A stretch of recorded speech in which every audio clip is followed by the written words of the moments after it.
duty officer at Ukrainian Air Force's PVK Cent Command, logged the first inbound contact at 23 minutes past midnight. 1 frame, then 3. Then, inside 40 seconds, the radar picture filled in the way it only does when someone has opened a very large door. By the time the tally was complete the following morning, the number on the whiteboard was not a threshold or an estimate. It was a fact, verified across 4 regional commands, cross-checked against acoustic sensor logs and mobile fire group kill confirmations.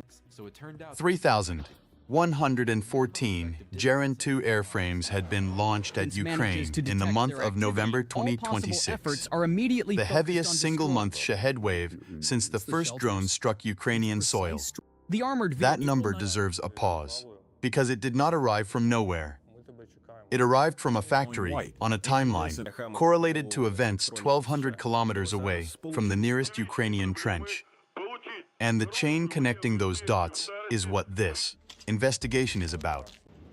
Over the next 34 minutes, we are going to trace that chain from satellite imagery of an industrial park in the Tatarstan Republic through cargo manifests flagged by the SBU in Dubai and Istanbul, across the Strait of Hormuz where the US Navy had massed its largest Gulf concentration since 2019, and into the sensor logs and intercept reports of 4 Ukrainian air defense brigades fighting the hardest aerial month of the war.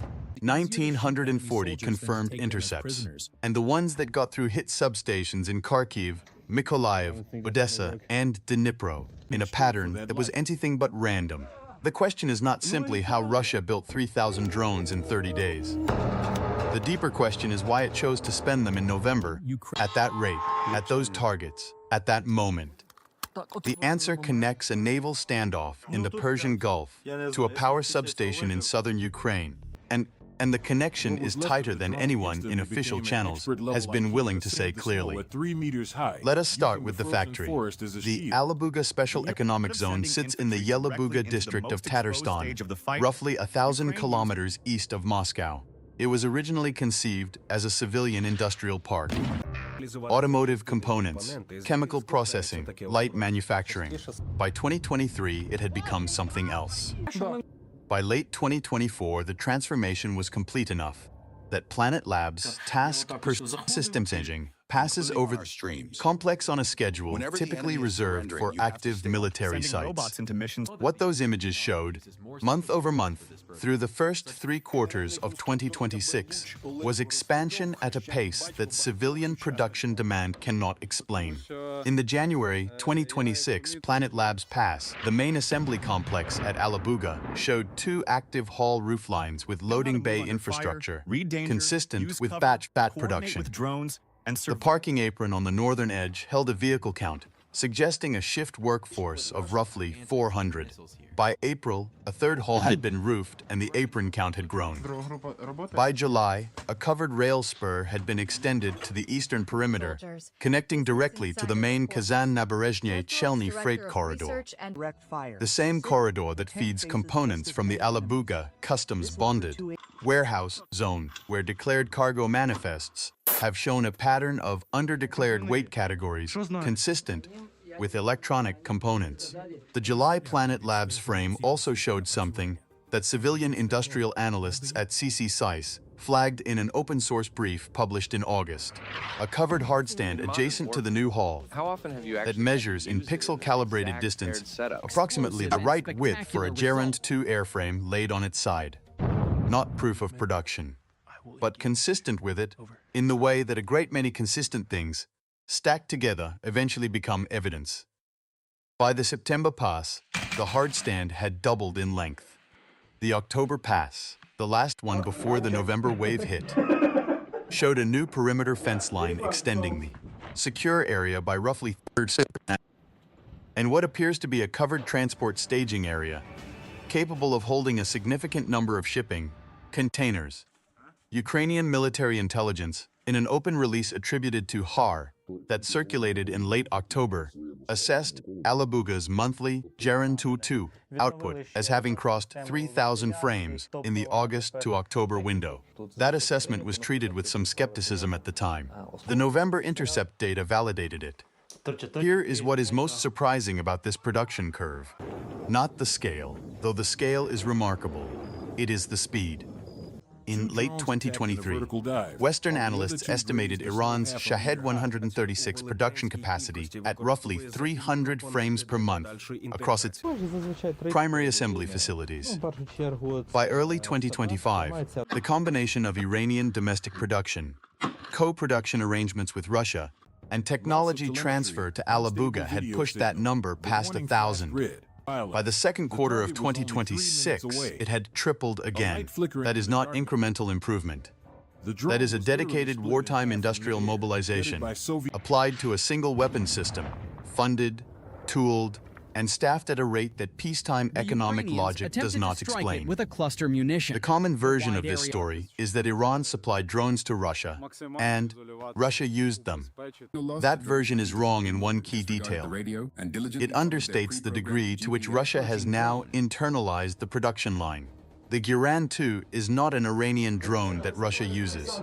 It is a Russian drone that retains Iranian design DNA and depends on a supply chain that still runs through Iranian adjacent networks for specific electronic subcomponents. That distinction matters enormously for what comes next. And here is where the story bends toward the Strait of Hormuz. In the third week of October 2026, the U.S. Navy's Fifth Fleet, reinforced by elements from the 2nd and 7th Fleets, established what defense correspondents covering the Gulf described as an expanded blockade posture in and around the Strait of Hormuz. Two carrier strike groups, the USS Gerald R. Ford Group and the USS Theodore Roosevelt Group, were operating within mutual support range of each other in the northern Arabian Sea and Gulf of Oman. A Marine Expeditionary Unit was positioned aboard amphibious shipping in the Gulf itself. The public justification centered on Iranian-affiliated maritime interdiction activity and the protection of commercial shipping lanes. The operational implication, which U.S. officials declined to state explicitly, was that Iranian military and industrial facilities faced a significantly elevated risk of strike if hostilities escalated. Hold that timing in your mind, because the Alabuga production surge, the one that produced the November wave, almost certainly required a final logistics push of key electronic components into Russia in the September to October window, before that U.S. naval posture locked in. After the carrier groups established their Hormuz position, the risk calculus for Iranian cargo transiting the Gulf shifted, not impossibly. Iranian logistics channels are adaptable and have demonstrated resilience against interdiction pressure. But the friction increased. From Russia's strategic perspective, that friction presented a specific window of opportunity logic. If the most vulnerable node in the Geran-2 supply chain is the movement of Iranian-sourced microelectronics into Russia, and if the U.S. naval posture in Hormuz raised the cost and risk of that movement, then Russia had a strong incentive to pre-position maximum stockpile inside Russian territory before the window narrowed, 300 kilograms of ammo. and then having pre-positioned that stockpile to spend it aggressively before any further escalation could threaten the resupply pipeline. November was the spending month. The SBU traced this, at least, partially. Ukrainian security service investigators, working with allied intelligence partners, had been monitoring component flow networks since at least mid-2025. In open releases coordinated with allied press in October and November 2026, the SBU identified two specific transshipment nodes. A registered trading company in Dubai, whose cargo manifests showed a pattern of electronics, exports to Turkish intermediaries, and at least 3 Turkish-registered shell entities that appeared in the customs documentation chain for goods ultimately destined for Russian recipients. The components flagged in this chain included specific integrated circuit families, microcontroller units, and navigation module subassemblies consistent with the guidance package in the Geran-2 airframe. I spent time going through the SBU's public documentation on these networks, and one detail kept surfacing in a way that is hard to dismiss. The Dubai entity's export volumes, as visible in UAE trade registry filings, showed a significant spike in the June to August 2026 period, precisely the window that would correspond to a 3 to 4 month lead time for component delivery, manufacturing integration, and finished unit staging ahead of a November operational deployment. That is not conclusive. Logistics chains are noisy, and correlation is not causation. But when the Planet Labs imagery, the production NASAMS, the SBU component trace, and the November intercept numbers all point at the same timeline, the convergence becomes harder to wave away. What we are looking at then is not a drone campaign that happened to peak in November. It is a drone campaign that was engineered to peak in November on a schedule driven by industrial output, component availability, and a geopolitical window created, probably inadvertently, by U.S. naval positioning in the Gulf. Russia read the Hormuz situation not as a deterrent, but as a countdown, and it spent accordingly. The intercept battle that followed was the most sustained test of Ukraine's layered air defense architecture in the war's history. Put yourself in the position of a Ukrainian air defense brigade commander on the first night of November. Your sensor picture is showing inbound contacts in numbers you have not seen in a single night before. You have NASAMS launchers with a finite ready magazine. You have IRIS-T SLM batteries with reload cycles measured in minutes per cell. You have Gepard self-propelled anti-aircraft guns that are effective and accurate but carry limited ammunition per hull. And you have mobile fire groups, truck-mounted heavy machine guns, modified anti-aircraft artillery, even small arms teams coordinating on a shared radio net, who collectively account for a significant fraction of Ukraine's total drone intercept. Numbers. You have to decide in real time which threats to engage with which systems, at what range, in what order, knowing that every high-value missile you expend against a drone is a missile you do not have for a cruise missile or a ballistic delivery vehicle later in the same wave. That is not an abstract resource allocation problem. That is the operational reality that Ukrainian PVK Skid and PVK Cent commanders lived through every night for 30 days in November. The Ukrainian Air Force's daily intercept bulletins, which are published openly and have been consistently corroborated by cross-referencing against impact reports and wreckage documentation, show that the 1,940 confirmed intercepts in November were distributed across system types in a ratio that tells its own story. Mobile fire groups, the truck and gun teams operating under local air defense command, accounted for the largest single share of intercepts, estimated at roughly 45 to 50% of total confirmed kills. NASAMS, operating in multiple configurations supplied by Norway, the United States, and the Netherlands, contributed a significant but smaller share. IRIS-T SLM, the German-supplied system that Ukrainian crews have demonstrated exceptional proficiency with, contributed substantially in the southern and eastern sectors. Gepard, the Cold War-era, self-propelled anti-aircraft system supplied by Germany and, sometimes underestimated in Western assessments because of its age, proved again in November that a disciplined crew with good situational awareness and adequate ammunition resupply can generate intercepts against low, slow targets at a rate per system that compares favorably to far more expensive platforms. The layering matters. And here is where the problem in this story becomes clear, because the layering was not seamless. The Geran-2 is not a sophisticated weapon by the standards of modern precision munitions. It flies slowly, at low altitude, on a predictable flight profile, against a fully resourced air defense network. With unlimited ammunition and perfect sensor coverage, it would be a manageable threat against a network that is funded to a fraction of its theoretical requirement, covers a frontage measured in thousands of kilometers, and is spending down limited high-end missile magazines every night. It becomes something different. It becomes an attrition weapon. And attrition weapons work not by defeating defenses in a single engagement, but by exhausting them across dozens of engagements till the gap opens. In November, gaps opened.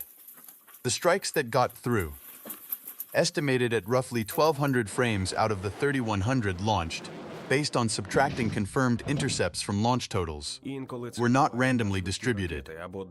They concentrated on specific infrastructure categories. Kharkiv's power substations absorbed repeated strike packages. Mykolaiv's grain port export infrastructure was targeted in a pattern consistent with deliberate suppression of agricultural export capacity. Odesa's energy distribution nodes, a recurring Russian target since autumn 2022, were struck multiple times. Dnipro's industrial substations, which serve both civilian load and defense production facilities, took significant hits in the second half of the month. The infrastructure targeting pattern is consistent with what ISW assessed as a Russian operational objective of maximizing civilian hardship ahead of winter, while simultaneously degrading the industrial capacity supporting Ukrainian defense production. Those are not separable goals. A substation that powers apartment blocks in Kharkiv also powers the machine tools in a factory 2 kilometers away. Attacking civilian infrastructure and attacking defense industrial capacity are, in the Ukrainian context, often the same strike. Here is the take that is going to be unpopular in some circles. The debate about whether Russia's drone campaign is failing because Ukraine intercepts so many of them misses the operational point entirely. A 63% intercept rate is genuinely impressive. Ukrainian air defense crews have achieved something that very few military organizations anywhere in the world could have managed. But the Russian campaign does not need a high single-strike success rate to achieve its strategic objectives. It needs sustained pressure at a volume that keeps Ukrainian defense teams exhausted, Ukrainian repair crews constantly mobilized, and Ukrainian energy infrastructure in a permanent state of degraded reliability. 3,000 launches a month, even with a 63% intercept rate, generates enough through strikes to do that. The drone campaign is not failing. It is working at the rate its designers intended.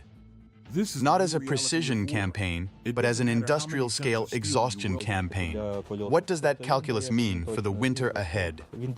That question has a real answer, and it is not reassuring. The NASAMS system fires AIM-120 AMRAAM missiles as its primary intercept weapon. The AIM-120C7 variant, most commonly associated with Ukrainian NASAMS deployments, costs approximately $1.2 million per round in current procurement pricing. A Geran-2 airframe costs, by various open-source estimates, between $20,000 and $50,000 depending on component sourcing. And, given the Alabuga production scale, the Russian unit cost may be trending toward the lower end of that range. Upon impact, the exchange rate in missile economics is deeply unfavorable to Ukraine. Every Geran-2 that Ukrainian NASAMS engages represents a roughly 20-to-1 or 30-to-1 cost ratio in Russia's favor. That is not a coincidence. It is the point. Ukraine's response to this economic asymmetry has been adaptive in ways that deserve more attention than they typically receive.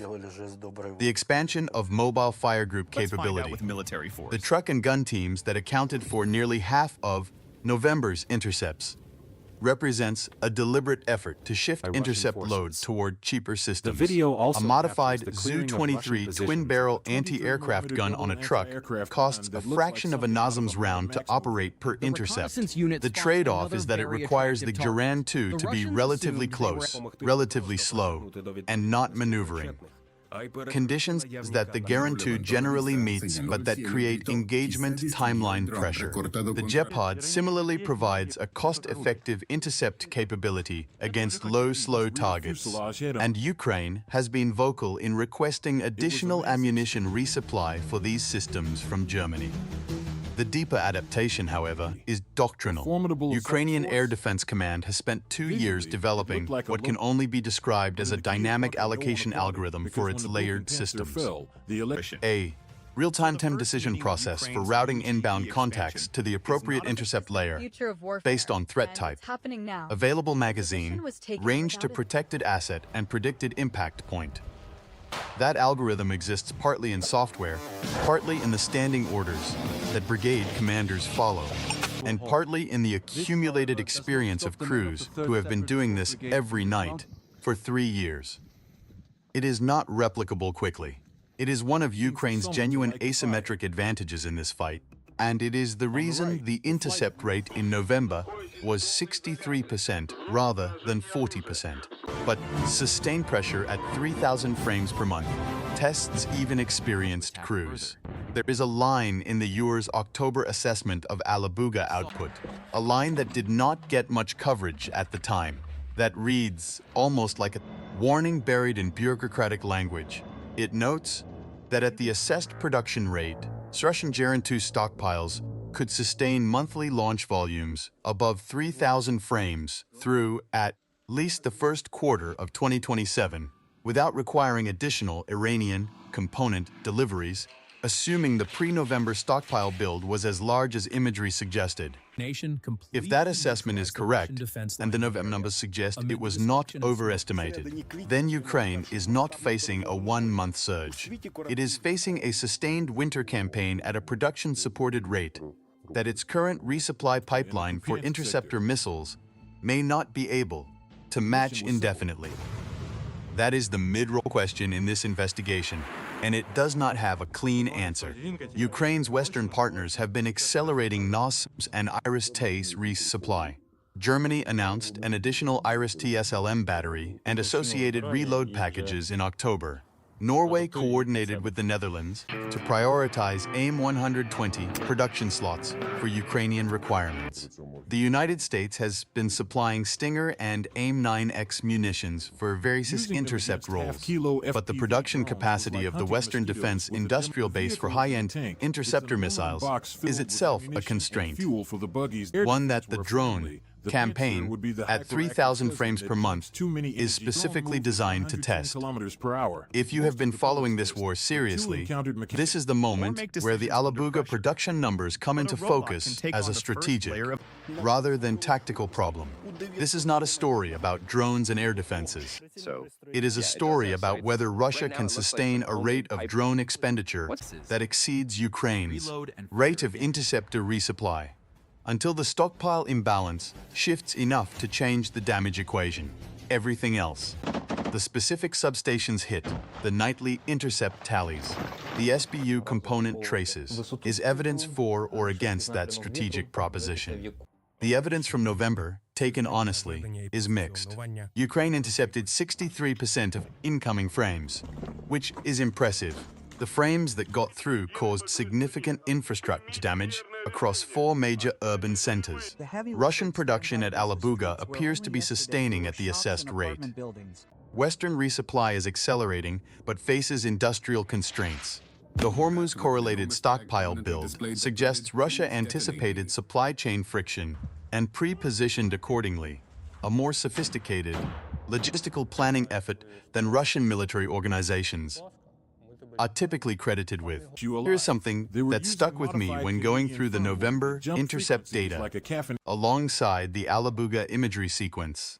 The month-over-month expansion of the Alabuga assembly halls, the new rooflines, the extended rail spur, the expanded secure perimeter, tells a story of deliberate, resourced, sustained commitment to a single weapons program at an industrial scale. Russia has made a decision at the highest levels of its defense industrial complex that the Geran-2 is the primary instrument of its infrastructure campaign against Ukraine. That decision is not easily reversible. The infrastructure built at Alabuga is not a temporary surge capacity. It is a permanent increase in throughput that will continue producing at this rate regardless of what happens in any given month on the battlefield.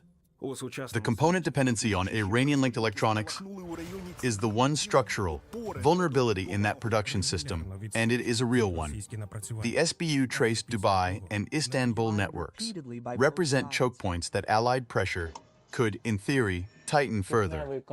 The U.S. Treasury has sanctioned multiple entities in this chain. European partners have designated several Turkish shell entities. The question is whether those designations translate into actual supply reduction or simply rerouting through additional intermediary layers. The history of sanctions enforcement against Russian dual-use procurement is not encouraging.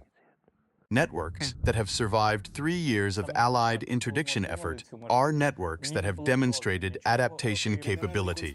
Stepping back from the tactical details, what this case reveals is the fundamental character of this phase of the war.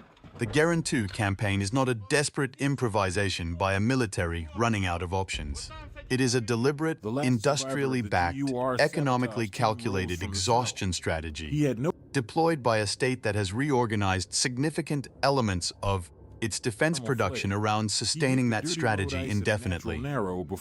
Ukraine and its partners are not countering a temporary surge. They are countering a restructured production system. And the appropriate response is not just more interceptor missiles. It is action against the production system itself. The Alabuga assembly halls, the component supply chains, the logistics corridors, at a depth and persistence that tactical air defense intercepts cannot substitute for. Whether Ukraine has the reach and the partner support to pursue that kind of deep production disruption campaign is the central strategic question going into winter 2026. The November numbers make it urgent. For now, the mobile fire groups are back on their assigned routes. NASAMS crews are running reload drills. IRIS-T operators are rotating through maintenance cycles.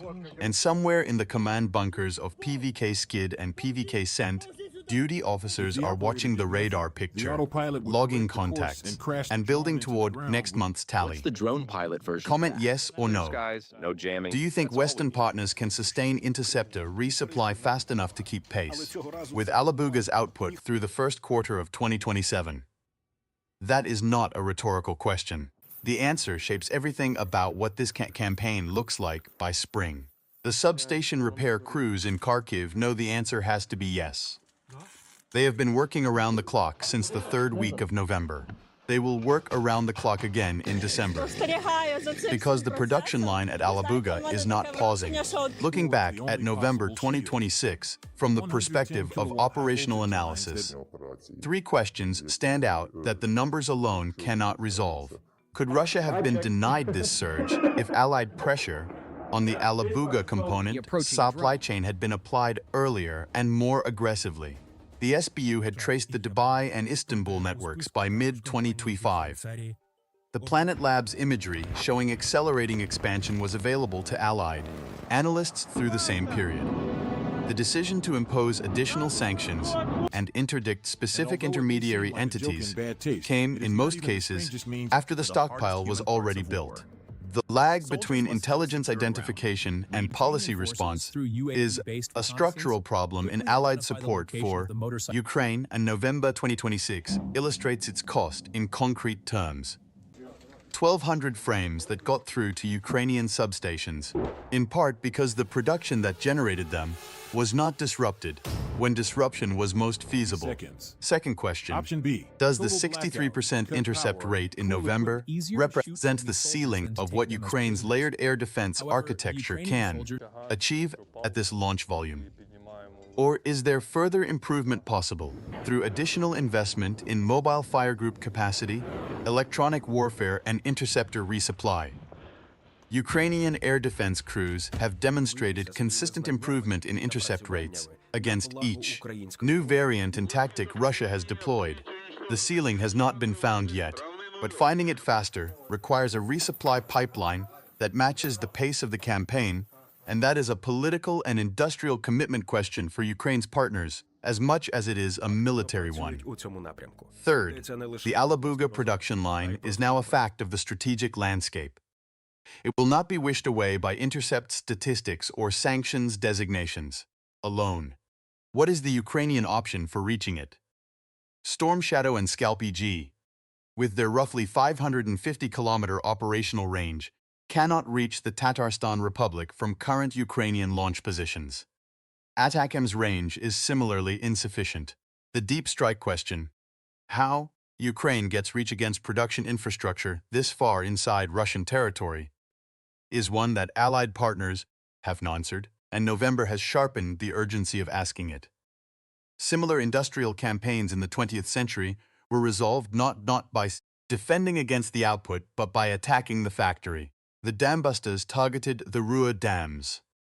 The 8th Air Force targeted Schweinfurt's ball-bearing plants. The principle is as old as industrial warfare. The application in this conflict is a conversation that Western capitals have been reluctant to have in public. Perhaps November 2026 makes that conversation unavoidable.